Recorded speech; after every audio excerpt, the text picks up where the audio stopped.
இந்த வீடியோ ஒரு fog light update video. இந்த கார் பார்த்தீங்கன்னா வேகனார். இந்த கார்ல already fog light angel light மாட்டியிருக்காங்க. அது வந்து ப்ராப்பரா ஃபிட்டிங்கும் பண்ணல. அது வந்து அந்த அளவுக்கு வெளிச்சமும் இல்ல, லைட்டும் கம்ப்ளைண்ட்.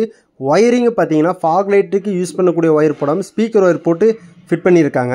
அதனால இந்த காரில் நம்ம வேற ஒரு செட்டப்பில் வந்து ஒரு fog light நம்ம ஃபிட் பண்ண போகிறோம். அந்த லைட்டு ஒரு பட்ஜெட்டாகவும் இருக்கும். 3 கலரில் ஒர்க் ஆகும். உங்களுக்கு 3 கலரில் ஒர்க் ஆகும். ஒயிட்டு, வார்ம் ஒயிட்டு, எல்லோ 3 கலரில் ஒர்க் ஆகும். அந்த லைட் இந்த காரில் நம்ம ஃபிட் பண்ணியிருக்கோம். ஒயரிங்கும் நம்ம சேஞ்ச் பண்ணிட்டோம்.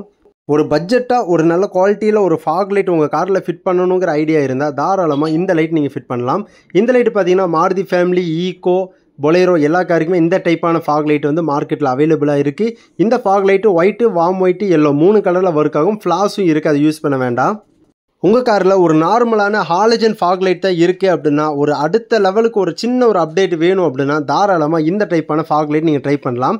இந்த லைட்டு பார்த்தீங்கன்னா உங்களுக்கு பிரைட்னஸ் நார்மல் ஒரு 35 வாட்ஸ்லேருந்து இது கொஞ்சம் பெட்டராகவே இருக்கும். ஒயிட்டு, வார்ம் ஒயிட்டு, எல்லோ எரியறனால எல்லா டைமும் உங்களுக்கு வந்து சப்போர்ட் பண்ணும். என்ன சீசனுக்கு வேணாலும். ஃப்ளாஷ் லைட்டும் இதில் கொடுக்குறாங்க. அது ஏன் கொடுக்குறாங்கன்னே தெரியல. தயவுசெய்து ஃப்ளாஷ் லைட் யூஸ் பண்ணாதீங்க. ஆப்போசிட்டில் வர்றவங்களுக்கு ரொம்ப இரிட்டேட்டிங்காக இருக்கும். இந்த டைப்பான fog light ஃபிட் பண்ணும்போது ஒரிஜினாலிட்டி எதுவுமே டிஸ்டர்ப் பண்ண வேண்டாம். டேரெக்டாகவே ஃபிட் பண்ணிக்கலாம். நம்ம சேனலுக்கு இப்போ தான் ஃபஸ்ட் டைம் வந்திருக்கீங்க அப்படின்னா சப்ஸ்கிரைப் பண்ணி வச்சு சப்போர்ட் பண்ணுங்கள்.